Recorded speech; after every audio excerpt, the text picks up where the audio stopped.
I'm Ruth, and after 12 years living overseas, I've returned to Scotland and bought a campervan which I've named Ernie. Join me on my first big road trip in Scotland, covering 250 miles from the south of Scotland to Aberdeen. Will I make it? Watch till the end and find out. Let's hit the road and explore Scotland together. So today I'll be heading on my first big road trip in Ernie the campervan. I'll be driving from southern Scotland all the way to Aberdeen in the north of Scotland, and the journey will take approximately 5 to 6 hours, probably more because this campervan is not going at full speed the whole time.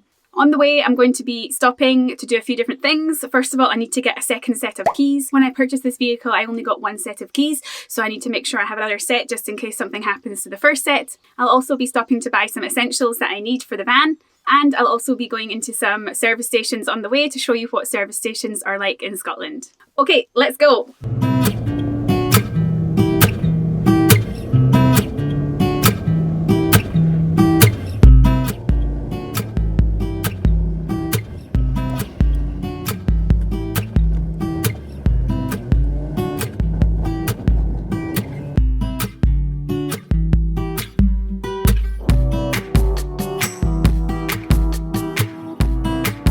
These are the few things I needed to get in the shops on the way there. So I got a carbon monoxide detector, a dustpan and brush to sweep out the inside, and also some batteries for the LED puck lights that I'm going to be using. I also got my spare key for the van. It was £100, which seems quite expensive, but I definitely need a second key just in case I lose the first one.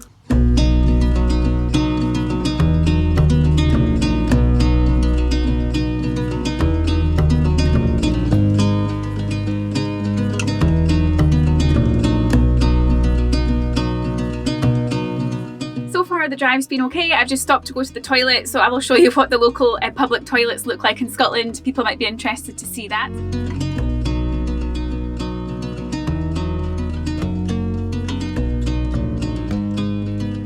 I'm going to continue driving. I think I've got another 3.5 hours to go.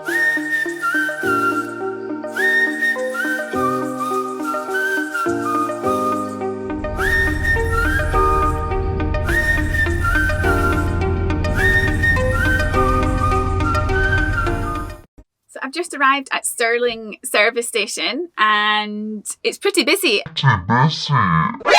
NANI? This is a bank holiday weekend, so I think lots of people are travelling. And I'm going to get something here for lunch. It's already 3:30. I haven't eaten since 8 o'clock this morning. I'm absolutely starving. So I'm going to buy something for lunch and I will show you what I get. And also I will show you the service station. Also, I don't think it's possible to stay in campervans in service stations. I did see a sign a few months ago when I went to a service station saying you can only stay for a maximum of 2 hours. Let's start the tour of the service station. The car park is very big but not very flat, so not great for vans if you were to stay the night here. There is a Travelodge hotel at the service station and there are toilets and showers, although I couldn't find the showers. If you're interested in a bit of gambling, then you can also try that, win some pocket money to pay for your petrol. Now on to the best part, which is the food. Burger King have some amazing vegan options recently. Has anyone tried them? If you have, let me know in the comments. This service station also has a Marks & Spencer supermarket, so if you do come to the UK, please make sure to visit Marks & Spencer's. They do the most yummy food, but it is on the more pricey side. This service station also has a Greggs Bakery, which is the most famous bakery chain in the UK. It's very affordable and they do great coffee, sandwiches and savoury and sweet pastry items. My two favourite items to buy are the vegan sausage rolls and the cheese and onion pasties. Okay, so I'm back in the van to have my late lunch. I'm going to start with the sparkling water drink that I got from Marks & Spencer's. I love Marks & Spencer's. They have such yummy food and drink. So this is lemon and yuzu flavour. It's the first time I've seen it in a flavour something here. Meanwhile. Oh, so full. Definitely just needed one sausage roll.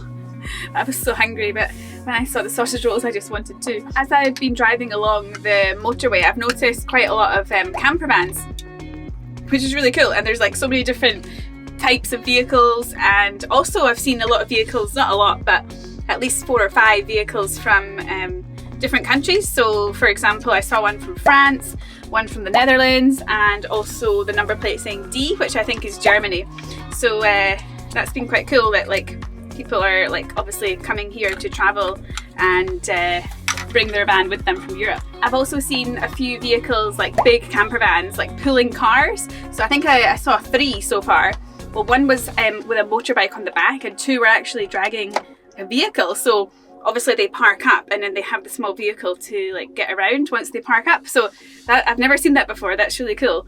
But quite heavy to carry and it must use a lot of diesel.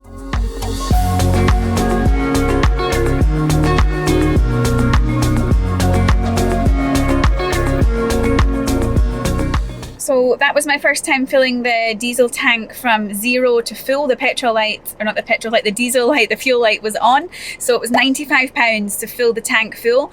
And basically throughout the day I've seen varying prices for diesel from 136 at the cheapest up until 156 on the motorway when I was driving on there. So interested to know your thoughts on the prices of the diesel, especially if you're from a different country. I know in Japan it's much cheaper for diesel.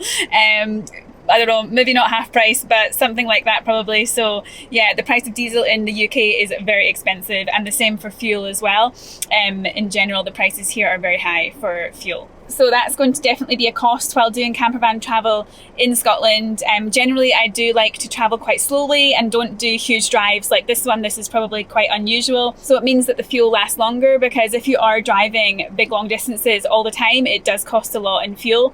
And I prefer to sort of drive more slowly, take my time and stop off at different places on the way. So yeah, I'll be doing lots of that in this campervan. As I mentioned earlier, the van has been driving incredibly well. No issues at all. There's been a lot of traffic on the roads though. I think I said earlier it's actually a bank holiday weekend this weekend, so I think a lot of people are travelling for the 3-day weekend. Everyone's off on Monday and everyone's making the most of it. The weather isn't looking so great, but yeah, it might be better tomorrow. Let's see. Almost there. 4-hour journey, 1 hour 20 minutes left. Let's go.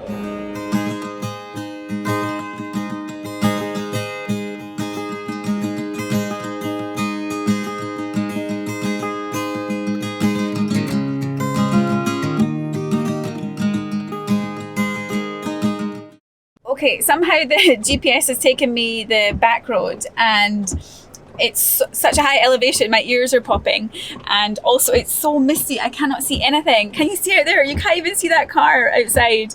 It's so misty, and I can only see like 10 meters in front of me when I'm driving, so it's really dangerous. I'm just going to go slow. I think my friend's waiting for me with the dinner ready, and I'm just taking ages to get there. I'm already like 20 minutes late because I've had to drive so slow. So I'm just going to try and yeah, be safe on the road.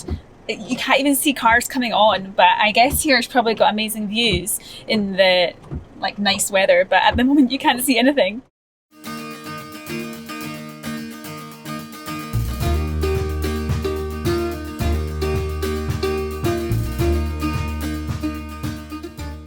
So I made it, so I'm just about to arrive at my friend's house, and actually the drive went really well. It took about 6 hours in total because I did have to wait for the key to be made when I stopped to get that done. But overall the van did really well on this first road trip. It was a huge journey and there were absolutely no issues. I only stopped a few times on the way, and it managed on the motorway, it managed on the hilly, misty road. So yeah, well done campervan, you did a great job. See you next time, where I'm going to be going to somewhere in Scotland that I've always wanted to visit. It's a really incredible journey and I'm so excited to show you where I'm going next. So make sure you watch the next video.